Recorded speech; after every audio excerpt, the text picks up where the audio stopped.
জনগণের যে ভোটের অধিকার, ভোট প্রদান করার অধিকার দেওয়া হয়েছে।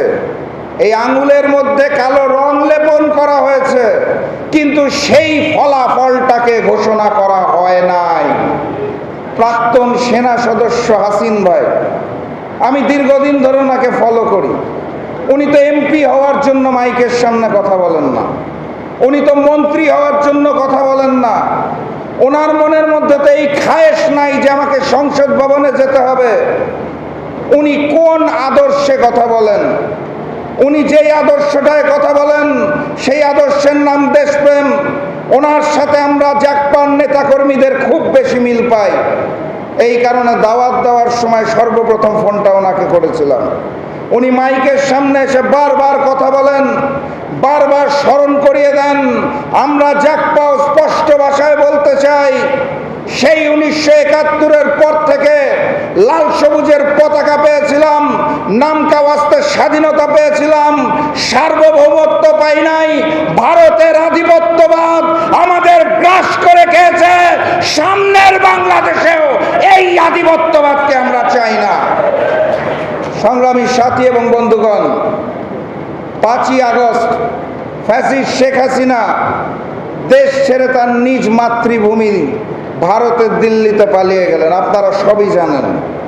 তারপরে আমরা স্বপ্ন দেখেছিলাম, আমরা আশা করেছিলাম একটি নতুন বাংলাদেশ হবে, যেই বাংলাদেশে প্রকৃত স্বাধীনতা, প্রকৃত সার্বভৌমত্ব এবং প্রকৃত গণতন্ত্র পাব।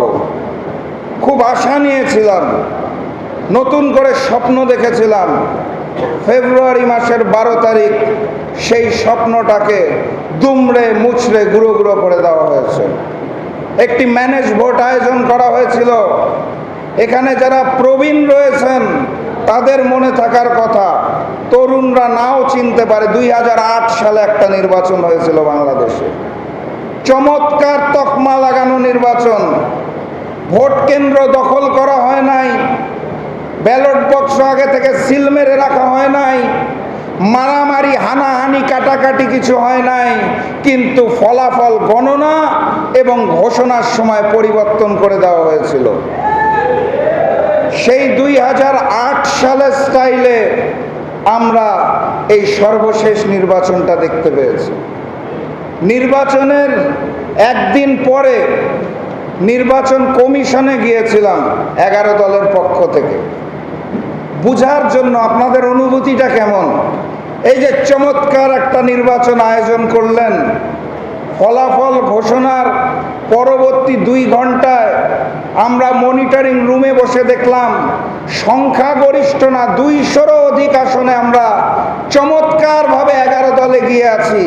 তারপর যে 1 থেকে 1.5 ঘন্টা ফলাফল ঘোষণা করা বন্ধ করে দিলেন, তারপরে যে ফলাফল পাল্টে দিলেন, আপনাদের অনুভূতিটা কেমন? নির্বাচন কমিশনে গিয়েছিলাম, সাংবাদিক ভাইদের মনে থাকার কথা, বের হয়ে আমরা প্রেস ব্রিফিংও করেছিলাম।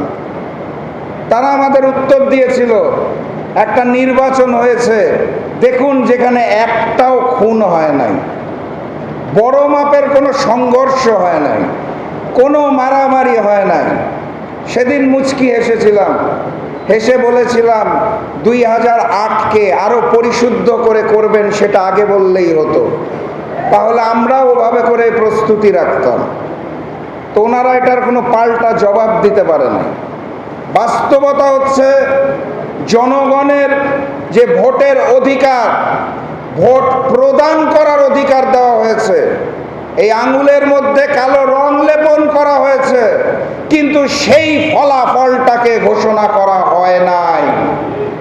সেই ফলাফল যদি ঘোষণা করা হতো, তাহলে আজকের এই ব্যানারে স্পষ্ট করে লেখা থাকতো, ডাক্তার শফিকুর রহমান, মাননীয় প্রধানমন্ত্রী, বাংলাদেশ সরকার। এই কারণে আমাকে এখন বারবার বলতে হয়, জনতার প্রধানমন্ত্রী, জনগণের প্রধানমন্ত্রী ডাক্তার শফিকুর রহমান। কারণ তিনি প্রধানমন্ত্রী হয়েছেন, সেটা কেড়ে নেওয়া হয়েছে। সংগ্রামী সাথী এবং বন্ধুগণ, আমরা সেদিন চাইলে পারতাম নির্বাচনটাকে বয়কট করার, নির্বাচনটাকে বর্জন করার, সংসদকে দূরে রেখে রাজপথে নামার। আমি বারবার আমার বক্তব্যে স্পষ্ট করার চেষ্টা করেছি, আবারও স্পষ্ট করে বলতে চাই, সেদিন আমরা নির্বাচনের ফলাফল মেনে নিয়েছিলাম, কারণ হচ্ছে সেদিন রাজপথে আন্দোলনে নামলে একটি জরুরি অবস্থার সৃষ্টি হতে পারত, একটা মহল সুযোগ নিতে পারত এবং সেই সুযোগে দেশে অস্থিরতা সৃষ্টি হতো। আমরা সেটা চাই নাই। আমরা নতুন বাংলাদেশ গড়ার জন্য, নতুন বাংলাদেশের সোনালী অধ্যায় গড়ার জন্য সেদিন সিদ্ধান্ত নিয়েছিলাম ডাক্তার শফিকুর রহমানের নেতৃত্বে, যারা ফলাফলে যাদেরকে বিজয়ী দেখানো হয়েছে প্রয়োজনে তারা সংসদে যাবে, আমরা বাকিরা রাজপথে থাকব, প্রস্তুতি নিয়ে থাকব। সেদিন আমাদের মধ্যে আলোচনা হয়েছিল কি নিয়ে প্রস্তুত হতে হবে। সবার চোখে চোখে, সবার মুখে মুখে 11 দলের নেতাদের মধ্যে একটি কথাই ঘুরছিল, আমরা গণভোট জাতীয় নির্বাচনের আগে চেয়েছিলাম, আমাদের সেই গণভোটের দাবি মেনে নেওয়া হয় নাই। জাতীয় নির্বাচনের দিনই গণভোট আয়োজন করেছিল অন্তর্বর্তী সরকার, কারণ সেই সময় থেকেই আমরা বুঝতে পেরেছিলাম যদি কোনো কারণে বাংলাদেশ জাতীয়তাবাদী দল বিএনপি ক্ষমতায় আসে, তারা জুলাইকে অস্বীকার করবে, তারা জুলাইকে বিক্রি করবে, তারা ভারতীয় আধিপত্যবাদের সামনে মাথা নত করবে।